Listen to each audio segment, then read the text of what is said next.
Vamos lá, olá, bom dia, boa tarde, bom dia. Bom dia para quem não almoçou e boa tarde para quem já almoçou. Bom,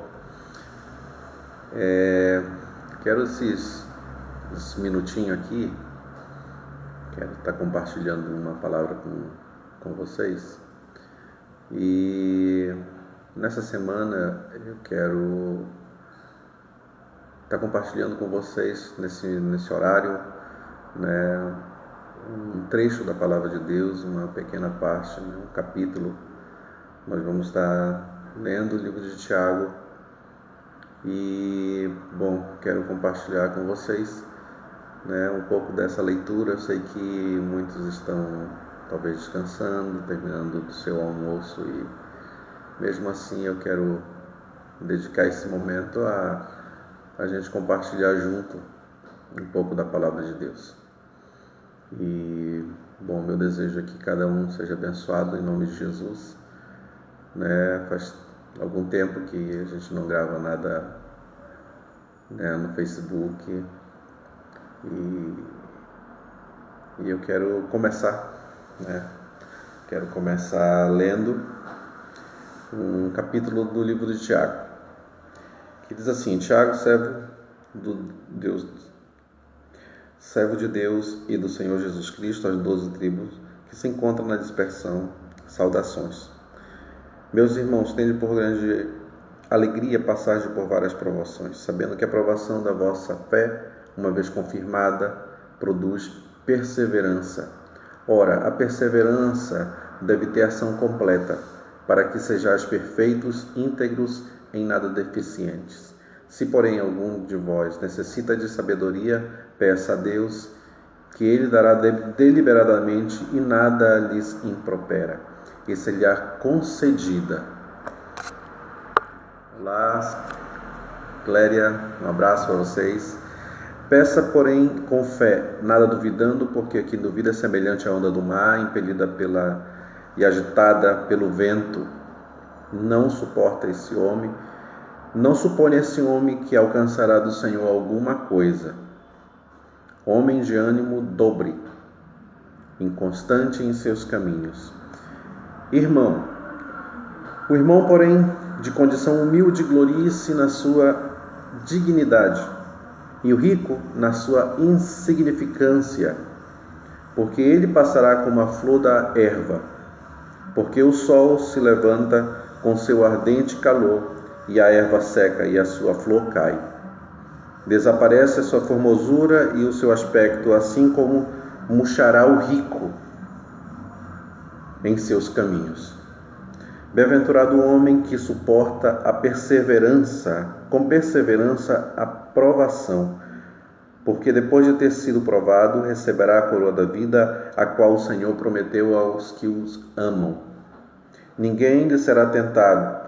Ninguém, por ser tentado, diga: sou tentado por Deus, porque Deus não pode ser tentado pelo mal, Ele mesmo ninguém tenta. Ao contrário, cada um é tentado por sua própria cobiça, quando esta atrai e seduz. Então, a cobiça, depois de haver concebido, dá luz ao pecado. O pecado, uma vez consumado, gera a morte. Olá, Vivian. Não vos enganeis, meus amados irmãos, toda boa dádiva e todo dom perfeito são do lado alto, descendo do Pai das luzes, em quem não há e nem pode existir variação ou sombra de mudança, pois, segundo o seu querer, Ele nos dá, pela palavra da verdade, para que fôssemos como as primícias das suas criaturas. Sabeis, pois, estas coisas, meus amados irmãos, todo homem, pois, seja pronto para ouvir, tardio para se irar, para falar e tardio para se irar, porque a ira do homem não produz a justiça de Deus. Portanto, despojando-vos de toda impureza e acúmulo de maldade, acolhei com mansidão a palavra em vós implantada, a qual é poderosa para salvar as vossas almas. Tornai-vos, pois, praticante da palavra e não somente ouvintes, enganando-vos a vós mesmos. Porque se alguém é ouvinte e não praticante, assemelha-se ao homem que contempla no espelho seu rosto natural, depois a si mesmo se contempla e se retira e para logo esquece de como era a sua aparência. Mas aquele que considera atentamente a lei perfeita, lei da liberdade, e nela persevera, não sendo ouvinte negligente, mas operoso, praticante, esse será bem-aventurado ao realizar. Se alguém supõe ser religioso, deixando de refrear a sua língua, antes enganando o próprio coração, a sua religião é vã. A religião pura e sem mácula para com nosso Deus e Pai é esta: visitar os órfãos e as viúvas nas suas tribulações e a si mesmo guardar-se incontaminado do mundo. Tudo bem? Amém? Quero mandar um abraço aí para Vivian, minha sobrinha, a Ângela, Milane e a nossa vizinha Sônia. Um abraço, um grande abraço, que Deus abençoe vocês, muita saudade de vocês. E duas coisas eu quero observar aqui. Na primeira, é que diz assim: o irmão, porém, de condição humilde, se gloria-se na sua dignidade. Correto? Aquele irmão que é pobre, aquele irmão que é humilde, ele não deve se envergonhar porque ele está nessas condições. Tá? A outra: e o rico na sua insignificância, porque ele passará como a flor da erva. Tem alguns momentos na Bíblia, na palavra, que parece que a palavra é contra os ricos, né? Jesus falou: não acumuleis tesouro na terra, onde a traça e a ferrugem corrói, os ladrões vêm, roubam, né? E roubam, minam e roubam, né? Olá, pastor Juan, que Deus lhe bendiga. Meu primo Eloy, Deus abençoe. Pastor Gunther, Deus abençoe, lá de Bagé. Então parece que a Bíblia ela é contra os ricos, e na verdade não é. Eu acho que entre ter riquezas, né, ser rico, o pior deles é o orgulho de ter todas essas coisas que é dada por Deus. Tá? E nesses 2 versículos aqui, nesses 3 versículos, o apóstolo Tiago, né, o servo do Senhor, ele fala que o rico ele será como essa flor que nasce, cresce, morre e acabou. E o pobre? O humilde também. Ele vai crescer, vai florescer na sua humildade, na sua dignidade, e vai morrer. Os dois vão morrer, né? Então existe uma grande diferença aí, né, que Jesus mesmo falou, porque Jesus diz assim: os discípulos perguntaram, mas então quem vai se salvar, né? Ninguém vai se salvar, nem um rico vai se salvar. Jesus falou o seguinte, que o problema não é simplesmente a riqueza dele, mas é o orgulho deles.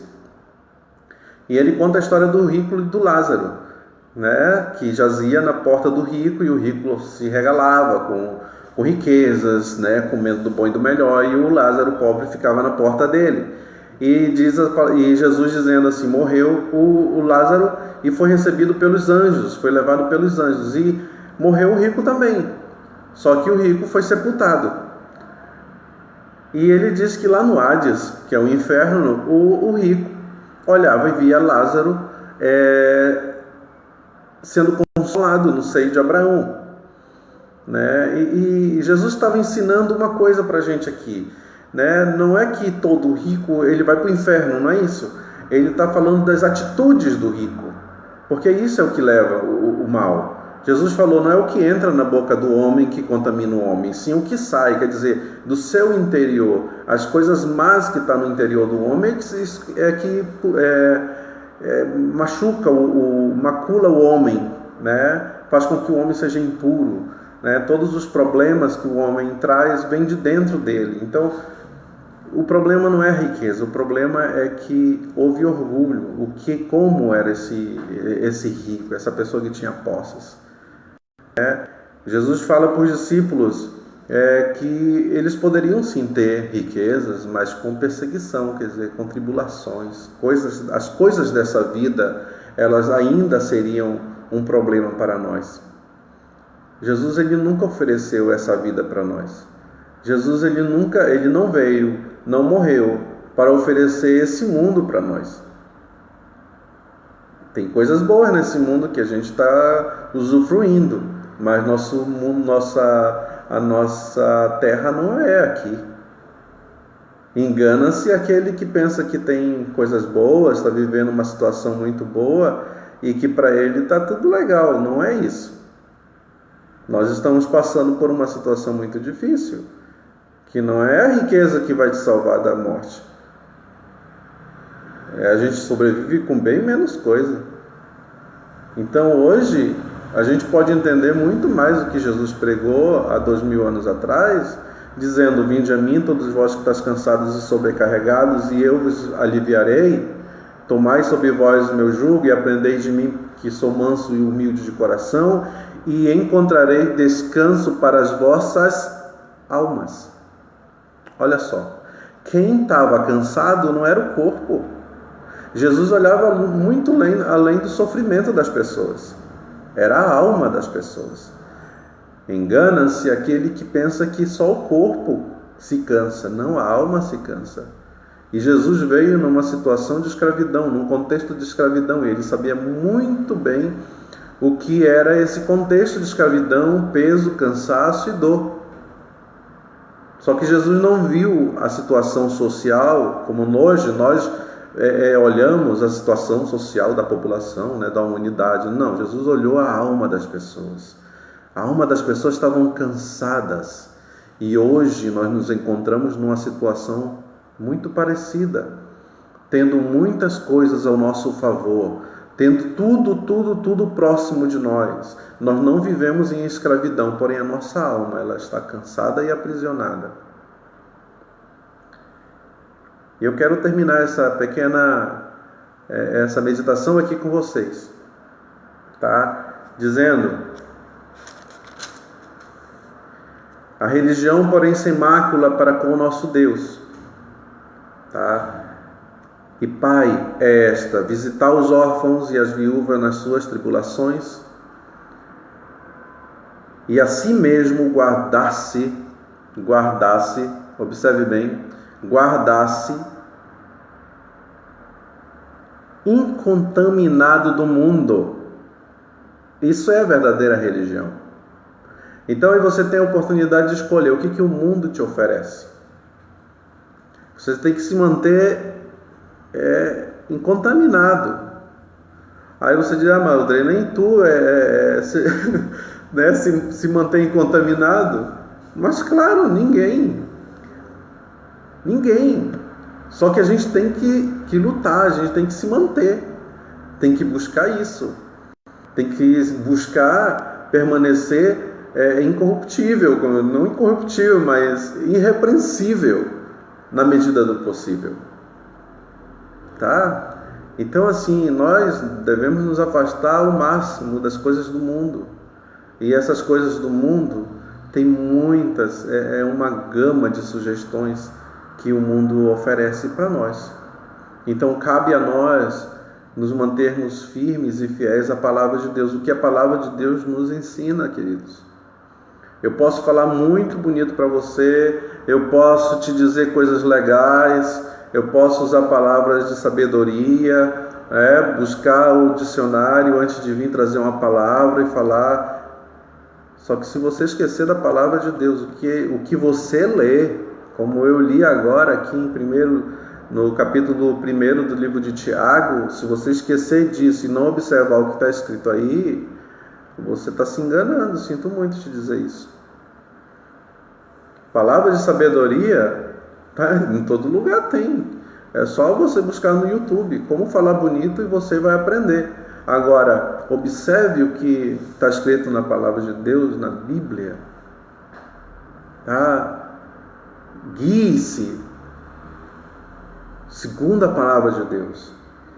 Se na palavra de Deus está escrito, tá? Aquele diz assim: a religião pura e sem mácula é essa, é porque é assim.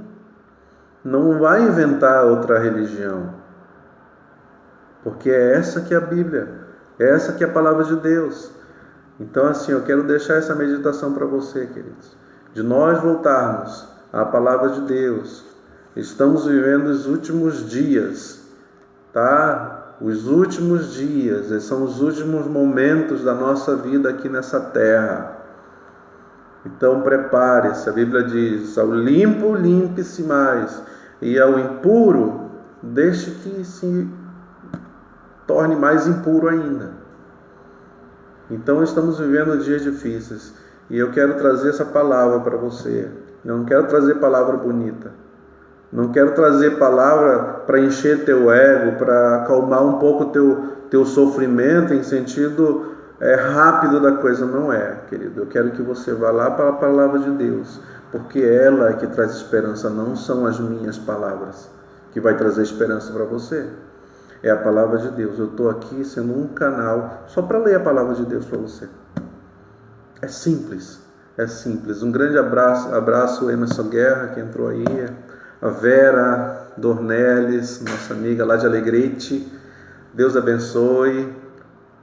Tem mais gente aqui, a minha cunhada, Sirene, Giovanni, que é vereador de Santana do Livramento, nosso amigo, tá? Cristiano Lira, Deus abençoe vocês, cada um de vocês, a minha prima Cleara também, ou até o Antoniel está aqui, olha, Antoniel.